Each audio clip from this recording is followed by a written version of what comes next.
Tadi satu hal yang ditanyakan langsung pada saya adalah mengenai kaitannya dengan undang-undang mata uang. Jadi Republik Indonesia itu memerdekakan diri kan tahun 45. Tapi diakui oleh Hindia Belanda tahun 49. Dan sejak itu tidak pernah punya undang-undang mata uang. Jadi undang-undang mata uang itu sama sekali tidak diperlukan. Sudah lebih dari 65 tahun masyarakat bahkan pakai rupiah sekalipun maksud saya bertransaksi dalam kehidupan sehari-hari tanpa undang-undang mata uang. Nah, baru tahun 2010 Pak ya, ada undang-undang mata uang. Nah, tetapi undang-undang mata uang ini adalah mengatur mata uang kertas. Jadi kalau adik-adik, Bapak Ibu sekalian sekarang ini jual beli pakai dolar, nah itu ditangkap, masuk penjara karena melanggar undang-undang mata uang. Pakai yen Jepang ditangkap. Walaupun undang-undang ini main-main saja, karena ada klausula yang tadi sudah disebutkan, kecuali disepakati bersama. Jadi kalau sekarang ada dua orang, hari ini kita jual beli ya, kita sepakat pakai dolar. Sepakat pakai dolar, undang-undang ini sudah nggak berlaku. Jadi undang-undang ini bukan mau melindungi rupiah, undang-undang ini mau melindungi US dollar. Karena pada mulanya ada klausula yang mengatakan semua, tadinya ada perkecualian, semua dilarang sepanjang transaksi di Republik Indonesia harus menggunakan rupiah, kecuali dolar. Tapi somehow kemudian klausula ini hilang, tapi ada klausula itu kecuali disepakati bersama, gitu. Jadi maksud saya, ya undang-undang ini main-main aja, ini proyek DPR aja untuk cari proyek bikin undang-undang dapat uang. Kira-kira sesimpel itu. Tapi substansinya adalah yang paling penting dinar dan dirham itu semua undang-undang di Indonesia melindungi dinar dan dirham, termasuk Undang-Undang Dasar 45. Karena kalau kita jual beli dinar dan dirham itu sama dengan kalau saya mau menjual komputer handphone ini, tapi tolong dong saya dibayar pakai cengkeh. Ada yang mau nggak kalau saya mau jual HP ini, seandainya saya jual HP di Ternate, saya minta supaya saya dibayar dengan cengkeh, 2 kilo cengkeh. Ada yang mau nggak kira-kira? Ada yang mau. Yang penting redo sama redo. Nah itu prinsip pertama dalam Islam. Jangan kamu memaksa orang untuk bertukar-tukaran, berjual beli dengan sesuatu yang kamu paksakan. Jadi pemaksaan uang kertas ini batil, haram hukumnya. Anda dipaksa harus pakai rupiah. Kalau tidak pakai rupiah, go to jail. Yang memaksa itu yang go to nar, masuk neraka. Karena Allah SWT melarang itu. Dan yang kedua, memonopolinya. Di dalam prinsip ekonomi kan simple, semua yang dimonopoli merusak supply and demand. Monopoli pertama dan paling basic adalah monopoli uang kertas. Jadi kalau mau ada undang-undang di Indonesia ini, harusnya undang-undang mengatakan, sekarang kami berikan kebebasan memilih kepada rakyat Indonesia. Mau jual beli pakai apapun silahkan. Itu baru namanya melindungi rakyat. Itu baru namanya memberikan kebebasan dan kemakmuran bagi rakyat. Mau jual beli pakai cengkeh silahkan, mau pakai pala silahkan. Itu. Dan semua orang pada prinsipnya boleh mencetak uang. Karena nilainya bukan nilai palsu seperti kertas ini, ya kan? Tapi nilainya adalah intrinsik pada emas dan peraknya. Nah, tetapi ini kan harus diatur. Tidak bisa bahwa prinsipnya semua orang boleh mencetak uang lalu mencetak uang. Dalam Islam, uang itu diatur dalam otoritas tertentu. Dan otoritas itu adalah para sultan. Jadi ketika Sultan Ternate memutuskan mencetak dinar dan dirham, ini bukan tanpa mandat. Mandatnya dari Allah SWT. Allah SWT yang memberikan mandat kepada setiap sultan untuk berwenang mencetak dinar dan dirham. Dan kewenangan kedua, mandat kedua, tugas kedua adalah menjaga takaran dan timbangannya. Jadi kalau tadi pertanyaan siapa yang menjaga pemalsuan dinar dan dirham? Para sultan. Para sultan akan punya muhtasib, para sultan akan punya petugas dengan ketetapan yang sudah ditentukan oleh Rasulullah SAW, yaitu dinar adalah 4/4 gram emas, 22 karat.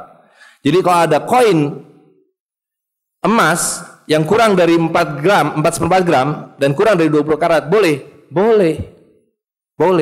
Tapi itu bukan dinar. Kalau seorang sultan mengatakan saya menciptakan seperti Sultan Aceh dulu, mencetak uang dinar, bukan seperti uang emas, seberat 3 gram dengan kadar 18 karat. Secara syar'i boleh. Tapi itu bukan dinar, tidak bisa dipakai buat mengukur nisab zakat, tidak bisa dipakai buat diat, tidak bisa dipakai buat mengukur harga. Tapi buat jual beli boleh kalau sepakat dan sepakat. Gitu. Nah, jadi karena itu harus dijaga 4/4 gram dan 22 karatnya. Nah, itulah tugas para sultan.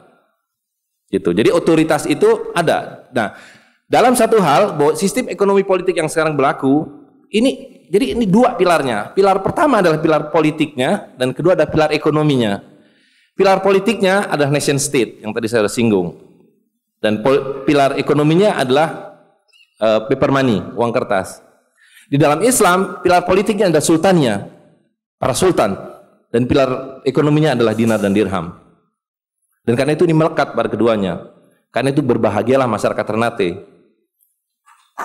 Ya, berbahagialah masyarakat Ternate karena mempunyai sultan yang mencetak dinar dan dirham. Di Indonesia ini ada 200 orang mengklaim sebagai sultan, tapi baru 2 orang yang mencetak dinar dan dirham.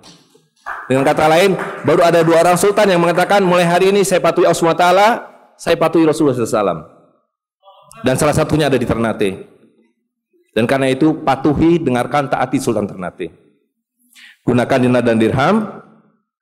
Dan ini proses dan dalam proses runtuh. Jadi 2 pilar ini, ekonomi dan politik sekuler, riba, ini dalam proses runtuh. Lihat apa yang terjadi di Eropa.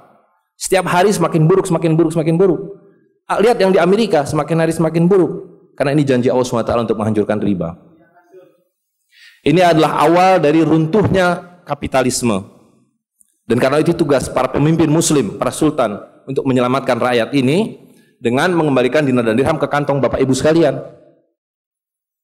Ya, jadi ibu ya tidak usah menunggu, karena begitu kita diberitahu sebagai muslim kita wajib sholat 5 kali sehari, kita sholat kan bu? Kenapa kita sholat? Kenapa sholat subuh 2 rakaat? Bukan 4 rakaat, dan zuhur 4 rakaat bukan 3 rakaat. Kenapa bu? Karena perintah dari Rasulullah SAW. Begitu juga dinar dan dirham. Kalau kita buka kitab fikih apapun, standar tentang harga, tentang takaran, tentang nisab, tentang dinar, tentang diat, dengan kata lain seluruh yang berkaitan dengan nilai itu selalu didefinisikan dengan dinar dan dirham. Dan itu Rasul lakukan pada tahun 1 Hijriah. Begitu pindah dari Mekah ke Madinah, yang pertama kali ditetapkan adalah dinar dan dirham. Bahwa asal muasalnya itu dari Romawi, dari Persia, itu historis saja, tapi dirubah oleh Rasul SAW. Bukan dari apa adanya begitu. Rasul mengatakan dinar ini bisa dipakai, tapi dirham tidak bisa dipakai, kata Nabi. Kemudian beliau menetapkan bahwa yang bisa dipakai adalah 7:10 antara emas dan perak dan seterusnya. Ini terlalu detail, tapi maksud saya sekarang begini aja, simpelnya. Ibu kalau saya suruh pilih kertas ini sama ini, milih mana bu? Milih yang mana? Milih ini. Apa bedanya? Gambarnya yang beda kan? Nah, jadi dulu kan begitu, ibu disuruh pilih ini atau ini. Sekarang saya pilih, ini perak bu, ini perak. Pilih mana? Perak atau kertas? Pilih emas atau kertas? Dan kita dikelabui, tapi mereka pertahankan ini namanya rupiah. Dan kita menyebutnya ini dah perak, 1000 perak, 1.000.000 perak, 1 miliar perak, 1 miliar rupiah. Ibu tahu apa itu rupiah? Rupiah adalah koin perak seberat 11,2 gram. Seperti hanya dolar adalah emas. Seperti hanya guilders adalah emas. Bahkan baht, tahu baht?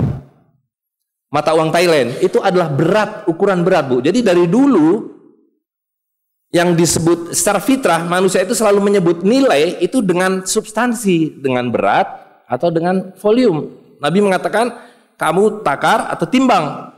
Kalau kamu takar pakai takaran orang Madinah, kalau kamu timbang pakai timbangan orang Mekah, dan yang dimaksud timbangan Mekah adalah miskol, dinar dan dirham.